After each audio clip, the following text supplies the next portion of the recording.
Hello guys, welcome to my channel R S function. आज मैं आपके साथ गोल्डन फोनिक्स का अगला पार्ट एक्सप्लेन करने वाली हूँ। और सॉरी गाइस कि मैं जल यानी कि रोज़ अपलोड नहीं कर पा रही हूँ, क्योंकि मेरी क्लासेस के चलते मुझे इतनी ज़्यादा वक्त नहीं मिल रहा है, इसलिए मैं अपडेट नहीं कर पा रही हूँ रोज़। सॉरी, बस हाँ, 2 हफ्ते ऐसे ही होगा, उसके बाद मैं रोज़ अपलोड करने की कोशिश करूँगी।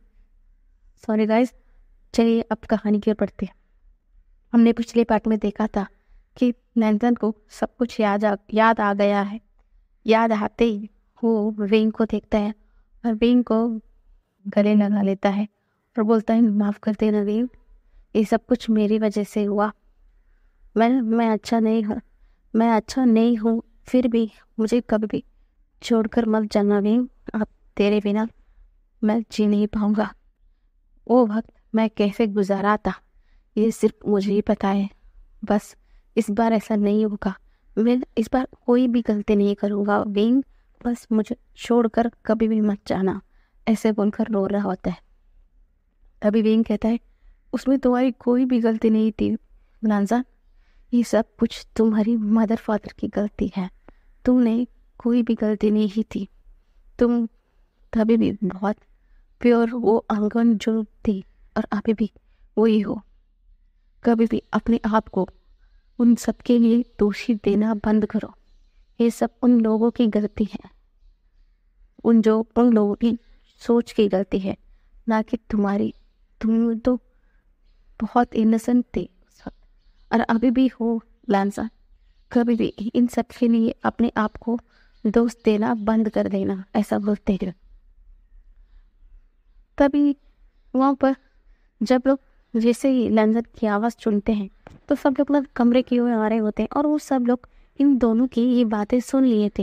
ये सुनते लैनी, बॉफिसन और फोनिक्स गार्ड यानी कि रेड फोनिक्स को पता है आखिरकार यहाँ क्या चल रहा है, क्योंकि अभी फोनिक्स गार्ड ने भी देख लिया था आखिर क्या बात है कि उनका ग्रैंडसन फोनिक्स गार्ड बना, और ये श्राप सब कुछ उन्हें पता चल चुका था, इसलिए वो खामोश खड़े थे। पर बाकी कल्टीवेशन वर्ल्ड के जो लोग हैं, मैडम वो जिन वांगशान, सब लोग परेशान हैं कि आखिर क्या बात है, ये दोनों किसकी मदर फादर की बात कर रहे हैं। लांसान की तो मदर फादर तो उसकी जन्म लेते ही मर चुके थे ना, और विंग की तो कुछ हमें उतनी पता ही नहीं है। आखिर किसकी गलती है, क्या बात हो रही है, उन्हें कुछ समझ ही नहीं आ रहा था। तभी वहाँ पर ना धड़ाम से एक लैंड डिसिपल भाग के आता है और बोलता है, मास्टर लैंड, वेन क्लैन के लीडर वेन रोहान बाहर घुटने पर बैठे हुए हैं, वो आपको मिलने की जिद कर रही हैं। जल्दी से आइए, मुझे बहुत डर लग रहा है, जल्दी से आइए मास्टर, ऐसा वो डिसिपल बोलता है। तो पहले से ये लोग तो बहुत ज़्यादा परेशान थे। तो ये सब जैसे ही वेन रोहान की बात सुनते हैं तो तुरंत बहुत ज़्यादा गुस्से में सब लोग वेन रोहान की तरफ जाते हैं, क्योंकि वेन रोहान की वजह से अब क्या हो गया है, अब वापस से इस कल्टीवेशन वर्ल्ड पर डेमन का राज होगा, यही सोच रहे थे। और गुस्से में वेन रोहान की ओर तरफ ना चले जाते हैं। बाहर वेन रोहान घुटने पर था, तो मास्टर लैंड को रहना जाकर दूसरी ओर मुंह कर खड़ा होते हैं, और वहाँ पर लैनी सब लोग वहाँ पर प्रकट यानी कि वहाँ पर सब लोग थे।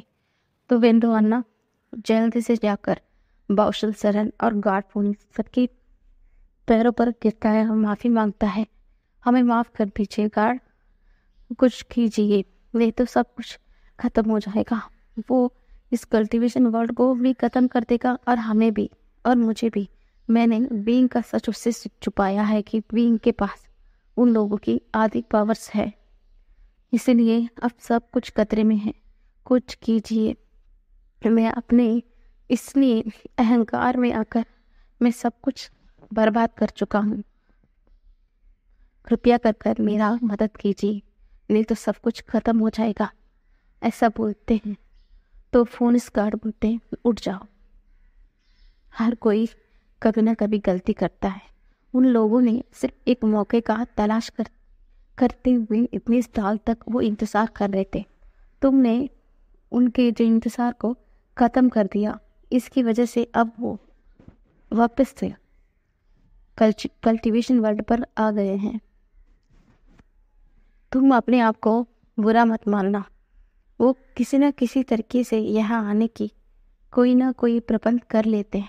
इसमें तुम्हारी कोई गलती नहीं है। तुम बैठ जाओ, ऐसा बोलते हैं। तो मैडम ये बोलती, फॉर गार्ड आप बहुत दयालु हैं, इसलिए आप ऐसा कर रहे हैं। ये सब कुछ ना मास्टर वेन की वजह से ही हो रहा है। ना ये उन डेमन जनरल को यहाँ पर बुलाते ना कुछ होता। हमने सुना था कि जो डेमन गार्ड थे वो एक बहुत नेक इंसान थे, वो कभी भी गलत नहीं करते। पर डेमन गार्ड का क्या हुआ हमें किसी को भी कुछ भी नहीं पता। और ऊपर से ये जनरल जितना अच्छा दिखता है वो उतना है नहीं, वो बहुत बुरा है। मुझे लगता है कि वो एक लालची इंसान है, ऐसा बोलती है। तो फेनमैन बोलते, अभी हमें इस बारे में बात करने की कोई आवश्यकता नहीं है। हमें अभी किसी न किसी तरीके से इन डेमन से पीछा छुड़ाना चाहिए, ना कि फालतू की बातें करनी चाहिए, ऐसा बोलते हैं। तो कुरान तो अपनी ही सोच में मगन थे ना, तो वो बोलते हैं कि लैनी, मास्टर लैंथन क्या कह रहा था? क्या वो पहले से ही विंग को जानता है क्या हो रहा है? और विंग क्या कह रहा था कि ये सब कुछ लैंथन की गलती नहीं है, उसकी मदर फादर की गलती है। इसका क्या मतलब है? ऐसा बोलते हैं। ये मुझे हमेशा कुछ बातें मुझे जानते हुए भी मैं ऐसा लगता है कि मैं अभी भी सब सारी बातों से अनजान हूँ। मुझे लगता है कि अभी कुछ ऐसा बात पता चला है कि जिसके बारे में मैं नहीं जानता हूँ, पर तुरंत ही उसके बाद पता चलता है कि मैं अभी भी और भी बहुत ज़्यादा ऐसा बात है, अभी भी मैं उनसे अनजान हूँ। क्यों ऐसा लगता है मास्टर? क्या मैं लैंजन का अंकल नहीं हूँ? क्या मैं उसके बारे में जानना क्या ज़रूरी नहीं है? मुझे पता होना नहीं चाहिए क्या कि आखिरकार मेरा नेपी के साथ क्या हो रहा है और क्या नहीं? क्या आप मुझे बताने की कष्ट करेंगे? आखिरकार लैंजन क्यों विंग की छूते ही खामोश हो गया? तब कि वहाँ पर उसकी ग्रैंडपा थे, उसकी मदर थे, फिर भी वो शांत नहीं हुआ। लेकिन विंग को देखते ही वो शांत हो गया और ऊपर से उसकी वो लाल आंसू, क्या मतलब है? अब बताएंगी, ऐसा बोलते हैं। तो रेड फोनिक्स बोलते हैं कि इसके बारे में मैं बताऊंगा, ना कि तुम्हारी लैनी बताएंगी, मैं बताऊंगा। आखिर क्या बात है? मैंने जैसा तुमसे कहा कि आखिरकार जो हम सब फोनिक्स अब बन रहे हैं वो सब कुछ लैंसन की बदौलत हो रही है। इसका मतलब तुम नहीं जानते हो ना? तो चलो मैं ही बताता हूँ, ऐसा बोलते हैं। अब वो कुछ बातें बताना शुरू कर देते हैं। आखिरकार ये विंग और बागची किस बारे में बात कर रहे थे? लगभग ना कहीं बरसों पहले क्या बोलते हैं ना कि उनके समय में ना जो हेमंत की गार्ड्स थे वो सब ना अपना आप को बहुत ज़्यादा सुपीरियर मानते हैं। वो अपने नीचे किसी को भी बर्दा सबको ऐसा उनकी जूती की तरह ट्रीट करते हैं। वो तो डेमोन्स को इतनी ज़्यादा नफरत करते हैं, उन्हें लगता है कि वो गॉड्स हैं, वो सिर्फ डेमोन्स हैं। तो गॉड्स ही सबसे सुपीरियर हैं, ना कि डेमोन।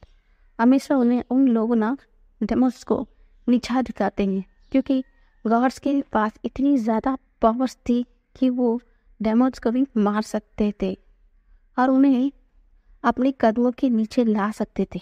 इसलिए वो अपने ही कमन में रहते थे।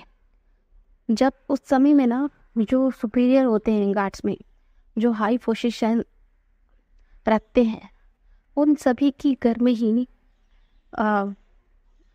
कभी भी ना पुलिस का जन्म होता था, ना कि किसी की उनकी जो गॉड्स रिलम में रहता है उनमें कभी भी कोई भी नहीं पुलिस गार्ड बनता। सिर्फ ना उन जो एल्डर्स थे जो बहुत ही अहम किरदार निभाते हैं जो हेवन में, सिर्फ उन्हीं के ही घर में पुलिस का जन्म होता था। जैसे ही उस समय में जो लांजान के फादर थे वो भी गार्ड बनना चाहते थे, पर वो नहीं बन पाए। पर जब उनकी वाइफ प्रेग्नेंट थी, जो उन्हें जो उनकी एंसेस्टर गार्ड के थ्रू पता चला कि उनके घर में जो बेटा होने वाला है वो अगला पुलिस गार्ड होगा और वो सबसे सुपीरियर माना जाएगा। उसके पास इतनी ज़्यादा पावर होगा जिसे हराना नामुमकिन होगा। वो सबको इस पूरे चारों वर्ल्ड को भी अपने कदमों में ला सकता है। जैसे ये बात उनके पिता को पता चलता है और वो सारी बात उनकी हेवन और सारे वर्ल्ड में भी पता चलता है। तो लांजान के फादर क्या करते हैं, उस समय से ही वो बहुत ज़्यादा घमंड में रहते थे। पहले से ही हेवन के लोग घमंड में रहते थे, तब उन्हें और अभी उन्हें ये पता चलता है कि उनका बेटा अगला पुलिस गार्ड है, तो वो कभी नहीं बन पाए। पर क्या हुआ, अभी उनका बेटा बनेगा तो वो उसका फ़ायदा ज़रूर उठाएंगे। यही सोचकर वो सबके सामने अपने आप को बहुत ज़्यादा सुपीरियर मानते थे। उन्होंने सबके सामने ये जताता है कि उनका बेटा ही अगला पुलिस गार्ड है, तो सबको उनकी बात माननी होगी। यही सोच रहे थे। उन्होंने ये सोच लिया था कि जब उनका बेटा होगा उसके बाद वो उस बेटे को अपने कठपुतली की तरह रखेंगे और वो ही इस सारे वर्ल्ड को रूल करेंगे, क्योंकि गॉड से सबसे सुपीरियर है। उनके बेटे को कुछ भी नहीं पता, इसलिए वो ही इन सबको संभालेंगे, क्योंकि उनके पास बहुत ज़्यादा तजुर्बा है और वो सबके बारे में जानते हैं, इसलिए वो ही सबको रूल करेंगे। यही विचार अपने मन में ला लिया था। जैसा ही लांजान हुआ, वो सिर्फ लांजान को एक टूल्स की तरह ही इस्तेमाल करते थे। कभी भी उन्हें एक फादरली वार्म से उससे बात नहीं किया, उसे प्यार से गले नहीं लगाया।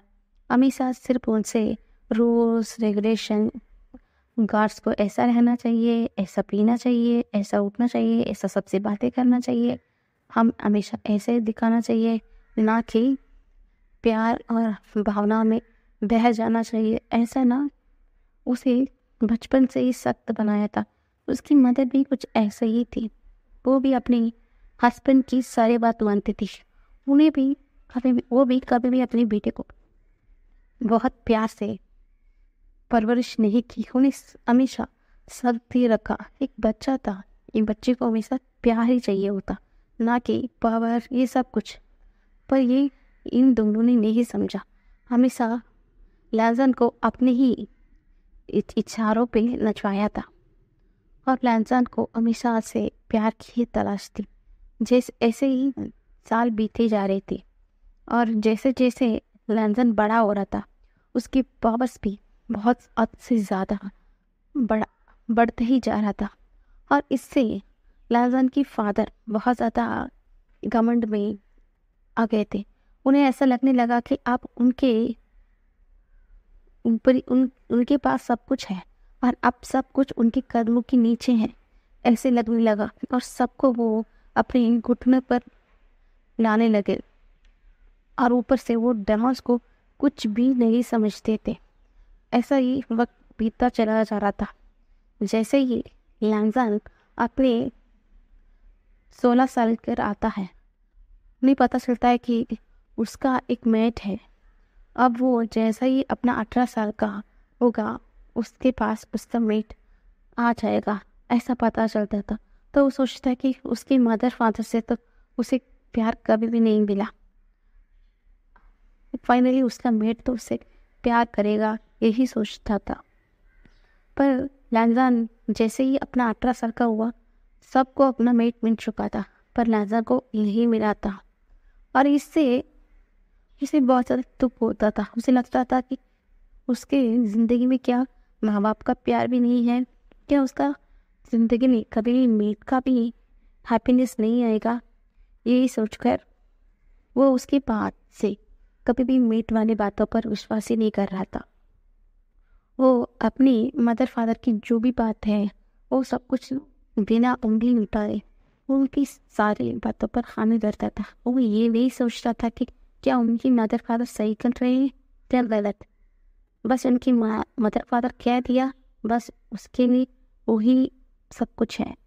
ना सही गलत ना कुछ भी नहीं समझता था, अपनी मदर फादर की सारी बातों को हामी भरता था। ऐसा ही साल बीते जा रहे थे। जैसा ही लांजान अपनी 25वां जन्मदिन यानी कि उसकी 25 ईयर्स में आता है, जब उसे किसी स्मेल की खुशबू बहुत तेज आती थी, तेज स्मेल उसकी नाक पर आती थी, तो वो उस स्मेल का पीछा करते हुए जा रहा था। तभी वो देखता है कि उसके सामने एक पेड़ पर एक इंसान ब्लैक रोब पर लेटा हुआ है और उसके मुंह पर एक बांसुरी है, उसे बजा रहा था। और जैसे लांजान उस इंसान को देखता है, वो उसकी आंखें से उससे हटी नहीं रही थी। जैसे ही उसने देखा, उसका अल्फा तुरंत कह दिया था ये उसका मेट है। ये सुनने के बाद ना लांजान को बहुत हैप्पी महसूस हुआ, पर तुरंत वो रुक जाता है क्योंकि उसको ये उस मन से ही महसूस करते हैं कि ये एक ओमेगा है, पर ये एक डेमन वर्ल्ड से बिलोंग करता है। इसलिए उसे अब क्या करना चाहिए उसे समझ ही नहीं आ रहा था, क्योंकि उनकी मदर फादर या उनके गार्ड यानी कि उस हेवन में जो भी रहते थे वो सब लोग डेमन्स को पसंद नहीं करते थे, वो उनसे नीचा मानते थे।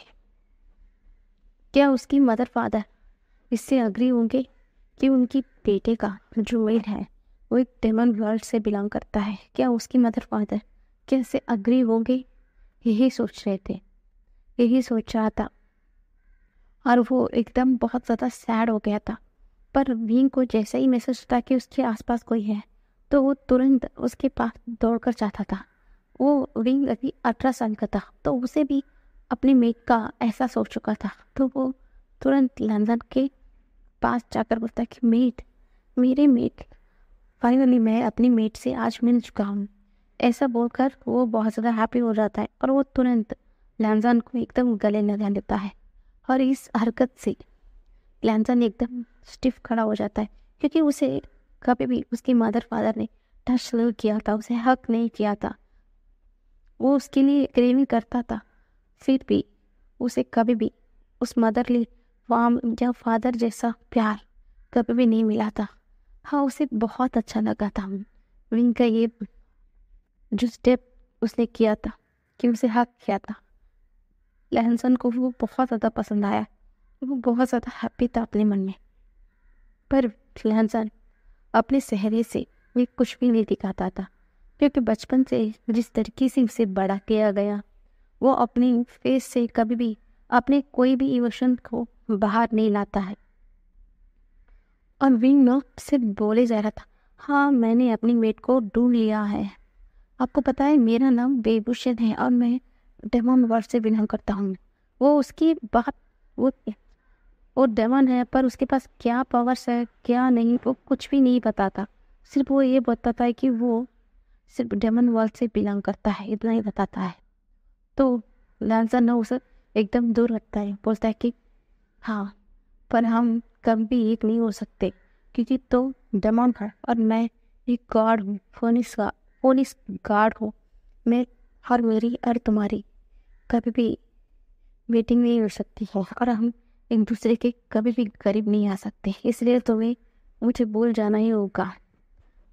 ऐसा बोलते हैं और वहाँ से लैंजन चला जाता है। लैंजन की सारी बात सुनकर ना वी को बहुत ज़्यादा दुख लगता है। अभी अभी तो उसका मेट उसे मिला था, पर तुरंत ही उसका मेट ने उसे रिजेक्ट कर दिया। ये बहुत ज़्यादा उसके लिए ऐसा लगा कि उसका दिल का 1000 टुकड़े हो रहे थे। उसके मेट ने उसे रिजेक्ट कर दिया। पर वो तुरंत ही अपने आप को समझता है और बोलता है कि नहीं, मैं हार नहीं मानूंगा, मैं हर कीमत में अपनी मीट की प्यार को पा कर ही रहूंगा। यही सोचकर वो उस दिन से हमेशा चुपके हेवंस में आया करता था और लैंसन को टीस किया करता था, उससे बातें करने की कोशिश करता था, उसके लिए कुछ नई चीज़ें देता था। वो बोलता था, वो हमेशा अपने प्यार की इजहार करता था, ऐसा नहीं कर सकते, तुम मेरी मीट हो, तुम कैसे मुझे रिजेक्ट कर सकते हो, ऐसा नहीं कर सकते तुम, समझ में आया?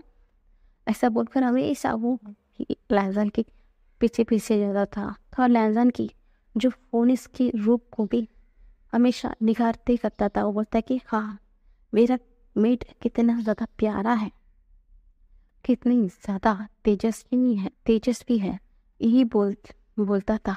हमेशा उसकी जो फोनिस की रूप को भी निखारा करता था।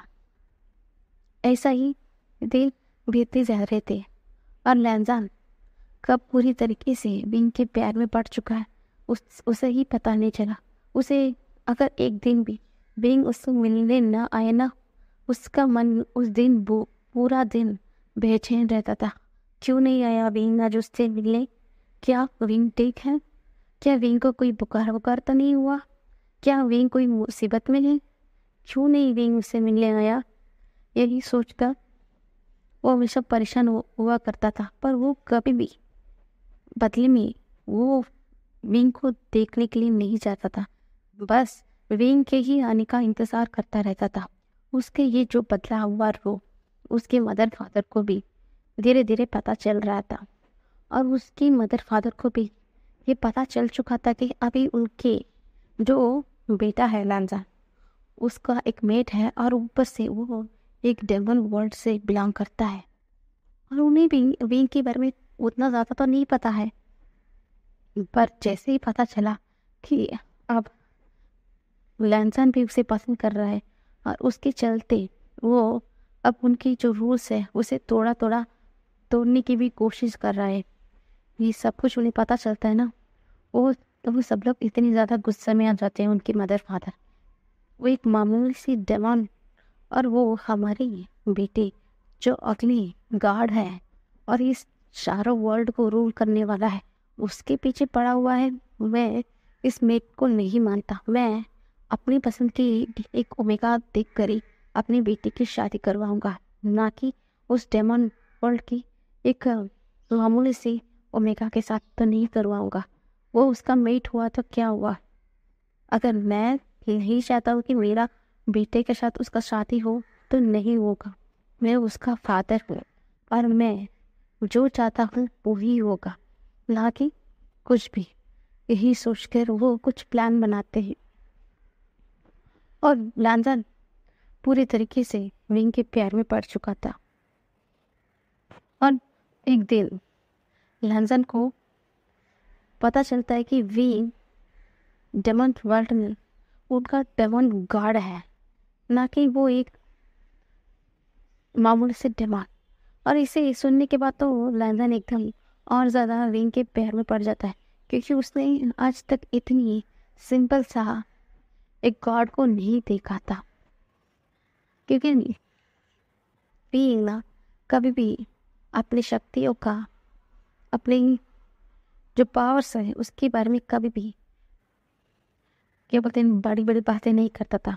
जिस तरीके से लैंसन की मदर फादर ये शो ऑफ करते हैं कि उनका बेटा फोनिस गार्ड है, वो भी गोल्डन फोनिस है और वो सबसे ज़्यादा शक्तिशाली है, इसे सबके सामने वो दिखाते हैं। पर बीइंग कभी भी ऐसा दिखाता नहीं था। और एक दिन ना लैंसन क्या करता है, चुपके से डेमन गॉड को जाके देखता है कि आखिरकार डेमन वर्ल्ड दिखता कैसा है, क्या वो सच में अच्छे हैं या बुरा। यही सोचकर वो एक दिन चुपके से डेमन वर्ल्ड पे जाकर देखता है। वो देखता है कि डेमन वर्ल्ड में हर कोई कितना हैप्पी है और वो हेवन की तरह पूरी तरीके से शांति ही रूल्स में बंधा हुआ नहीं है। बहुत चारों तरफ सिर्फ चहल पहल है, कितनी खुशी से रह रहे हैं। और वो सब लोग उनकी जो डेमन गॉड है यानी कि बीइंग की कितनी वाहवाही करते हैं। और वो देखता है कि विंग बहुत सारे अल्फा गर्ल्स के पीछे बैठकर मस्ती कर रहा था और बातें कर रहा था। ये देखकर तो लैंसन इतनी ज़्यादा जेलस हो जाता है और वो अपनी उसे देखकर उसका अल्फा भी इतना ज़्यादा गुस्से में आ जाता है। वो सोचता है कि उसका ओमेगा कैसे किसी और अल्फा से बातें कर सकता है, इसलिए वो लैंसन से बोलता है कि मुझे अपनी बॉडी में कंट्रोल लेने दो, मुझे अपने ओमेगा के पास जाना है, ऐसा बोलता है। पर लैंसन जैसे तैसे कर कर खुद के अल्फा को अपने ऊपर हावी होने नहीं देता।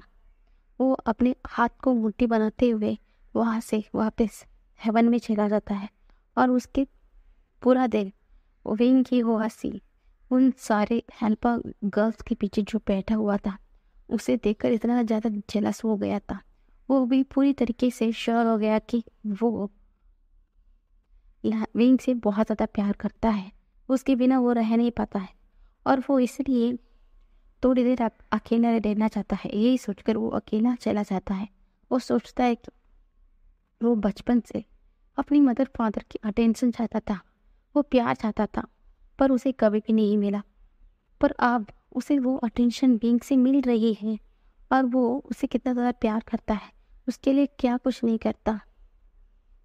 पर अभी उससे वो सब कुछ जो भी चाहता था वो मिल चुका है, फिर भी वो उसके प्यार के पास नहीं जा सकता क्योंकि वो एक ओनली गॉड है और उसके मदर फादर अलो नहीं करेंगे।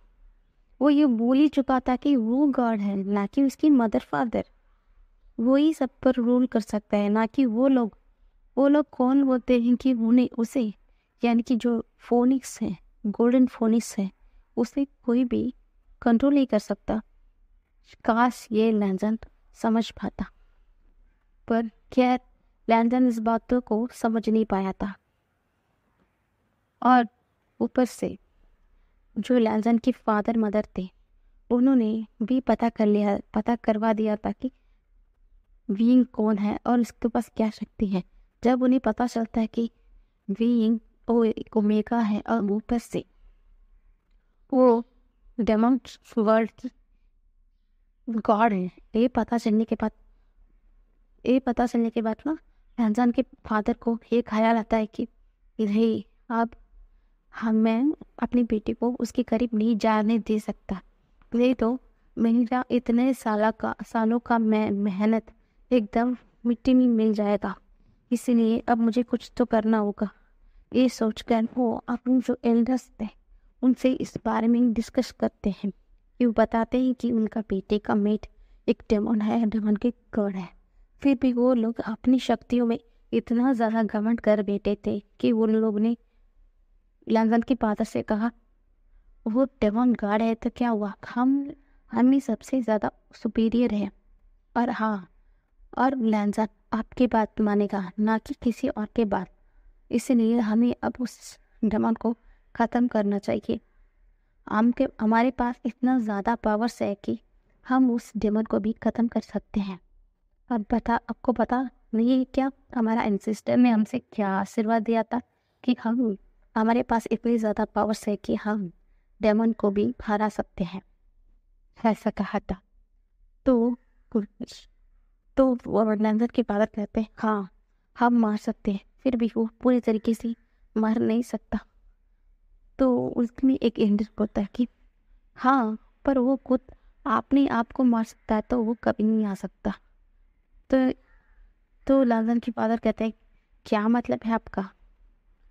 तो तुरंत वो एल्डर बोलता है कि हम वहाँ पर जो छोटे डेमॉन्स हैं उन्हें अपनी गिरफ्त में लाएंगे। वो हम ऐसा उस डेमन गार्ड को मजबूर करेंगे कि वो खुद अपनी जान को ले ले, ऐसा बताते हैं। तो वो लैंसन की फादर भी एकदम हैप्पी हो जाते हैं और वो अपनी कुछ एल्डर्स के साथ और लैंसन की मदर को भी लेकर डेमस वर्ल्ड में तुरंत चला जाते हैं। उन्हें लगता है इस बात में देर नहीं करना चाहिए, उन्हें अभी कुछ करना चाहिए। यही सोचकर वो तुरंत डेमन वर्ल्ड में चले जाते हैं। वो जाकर अपनी शक्तियों के जरिए वहाँ का सारे डेमंस को, छोटे या बड़े या बुजुर्ग, सबको अपने पास पावर से सबको बेबस कर देते हैं कि उन सबको घुटनों पर लाते हैं और बोलते हैं कि तुम डेमंस, तुम्हारे पास इतनी औकात नहीं है कि तुम लोग हेवन में हम जैसे गार्ड्स को, जो प्योर शक्ति को कैरी करते हैं, हमें तुम सब टक्कर देख सकते हो। और तुम्हारे गार्ड की इतनी हिम्मत कैसे हुई कि वो मेरे बेटे को अपने प्यार के चासे में बसा सके? ऐसा कभी नहीं होगा। अगर वो जिंदा रहा तो ही ना वो मेरे बेटे के पास आएगा, मैं उसे मार दूंगा। ऐसा बोलते हैं। तो वो सारे जो डेमॉन्स, एल्डर्स जो बड़े बुजुर्ग थे, वो सब लोग एकदम बोलते कि आप ऐसा नहीं कर सकते हैं, हमारा गार्ड एकदम अच्छे हैं, आप उनके साथ ऐसा नहीं कर सकते, आप चाहे तो हमें मार दीजिए, बस उन्हें कुछ मत कीजिएगा। ऐसा बोलते हैं। तभी ना वहाँ पर जो विंग का तो जनरल था, विंग का जनरल, क्योंकि डेमॉन्स वर्ल्ड में ऐसा एक नियम था कि जब डेमॉन्स वर्ल्ड में उनका गॉड जन्म लेता है, उन्हीं के साथ ही उनका जनरल भी रहता है। क्योंकि गॉड्स के साथ ऐसा नहीं होता, पर डेमन के साथ ऐसा होता है, क्योंकि उनके साथ ही उनका जनरल भी जन्म लेता है और उनके साथ ही रहता है।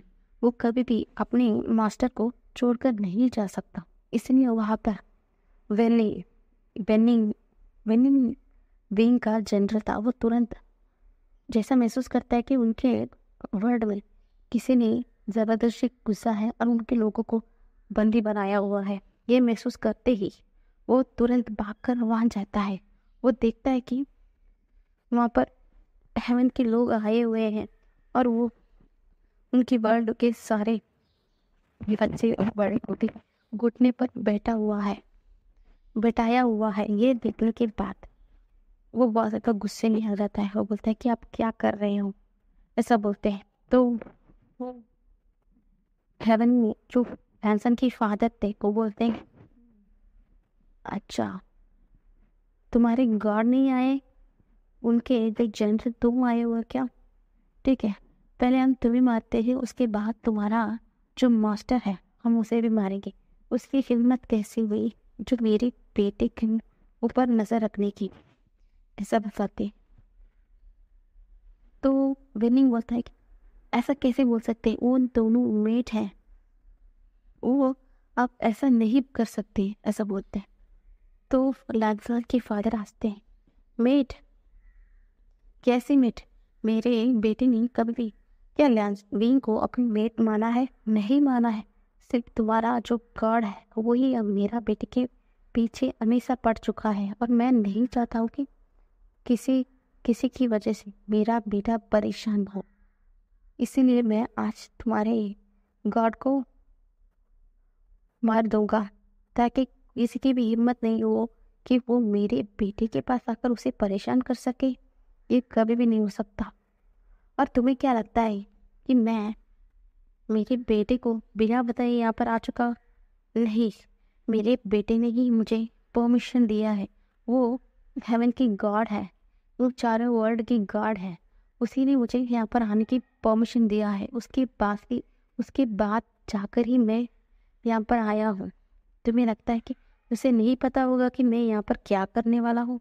ये सुनने के बाद तो वो फिर बहुत ज़्यादा टूट जाता है, क्योंकि उसे पता है कि लैंजन और विंग एक दूसरे के मेट हैं, और विंग लैंजन को कितना ज़्यादा पसंद करता है, और उसे मालूम है कि लैंजन विंग को पसंद नहीं करता है, क्योंकि कभी भी किसी ने भी लैंजन की फेस के एक्सप्रेशन कोई भी नहीं जान सकता।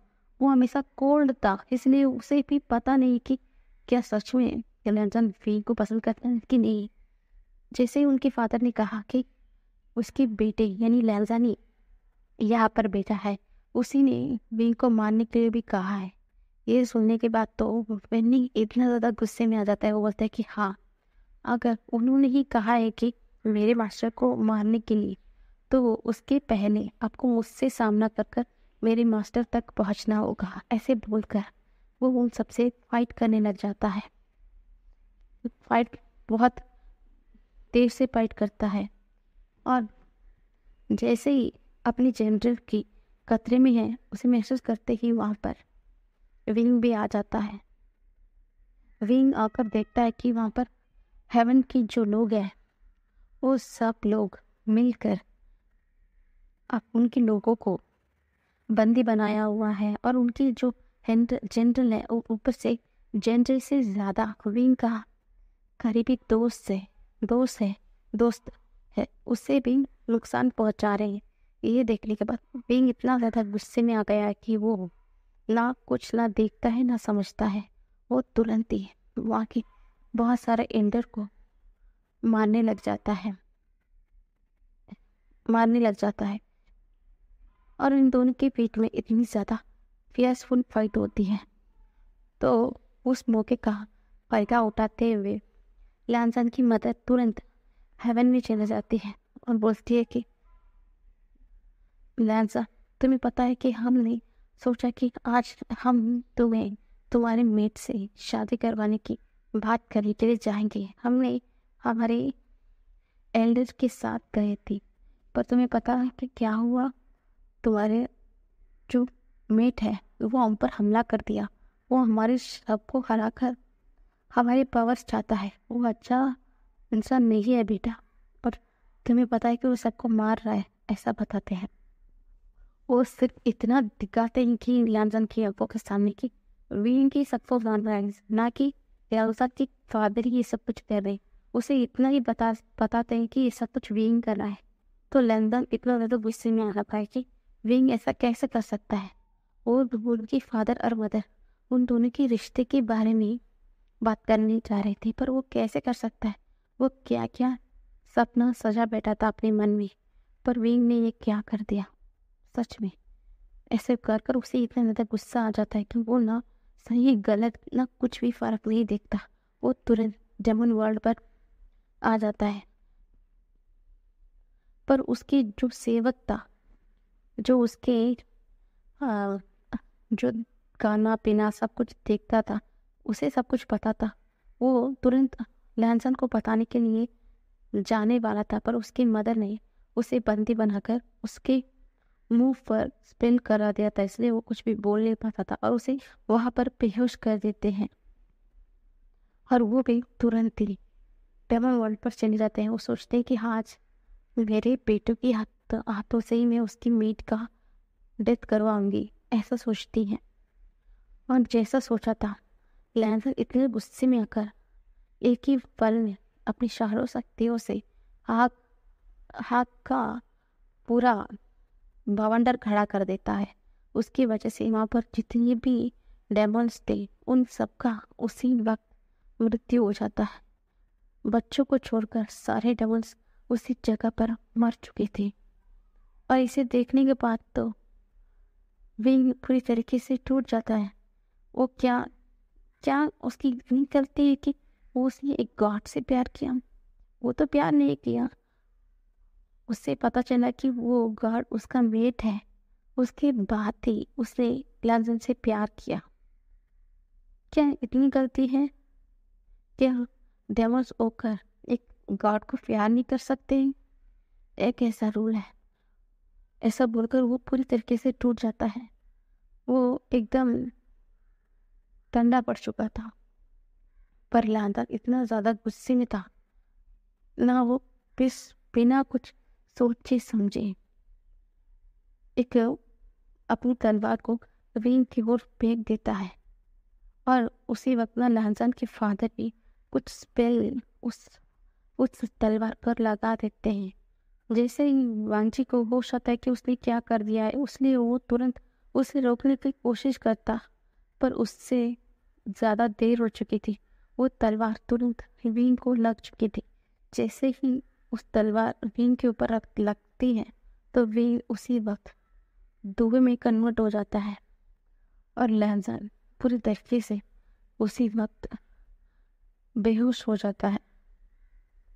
और लैंसन की फादर एकदम बहुत ज़्यादा हैप्पी हो जाते हैं कि आखिरकार अब उनका बेटे का कोई मेट नहीं रहेगा और अब उसके बेटे को वो पूरी तरीके से कठपुतली बनाकर रखेंगे, अपने हाथों से नचाएंगे। वो जो कुछ भी इन चारों वर्ड पर करना चाहते हैं वो सब कुछ करेंगे। यही सोचकर वो तुरंत अपने जो बेहोश बेटा था उसे लेकर बाकी बचे हुए एल्डर्स के साथ अपने वर्ल्ड पर चले जाते हैं। और सिर्फ डबल वर्ल्ड पे बच्चे और बेनिंगी बाकी थे, फिर कोई भी नहीं था। तो वो सारे बच्चे ना रो रहे थे क्योंकि वो सब लोग इनोसेंट थे। उनकी क्या गलती थी? उनकी तो कोई भी गलती नहीं थी। क्या उनके जो गॉड का मेट एक गॉड था? इसका गलती तो ऊपर वाले ने, उनका एंसेस्टर ने ऐसा बनाया था, ना कि उनकी गॉड ने बनाया था। कैसे उनके साथ इतना नाइंसाफी हो सकता है? इसीलिए विनिंग ना सिर्फ चीख चीख कर वहां पर बैठ कर रोता है, सिर्फ रोते ही जा रहा था। दूसरी ओर विंग अपनी लांछन अपनी कक्ष में था। जैसे ही उसे होश आता है वो अपने घुटनों पर आ जाता है और वो तेज तेज रोने लगता है कि उसने उसके हाथों से ये क्या कर दिया। उसने खुद ही अपने हाथों से अपने मेट को मार दिया। यही सोचकर वो रो रहा होता है। और उसी दिन उसका अल्फा अपने आप को लाक कर देता है, क्योंकि उसके अल्फा को सब कुछ पता है कि इसके पीछे विंग का कोई गलती नहीं है। ये सब कुछ लंदन की फादर मदर ने किया है। इसलिए वो खुद को लॉक कर देता है और वो लैंसन अपने अल्फा से बात करने की कोशिश करता, फिर भी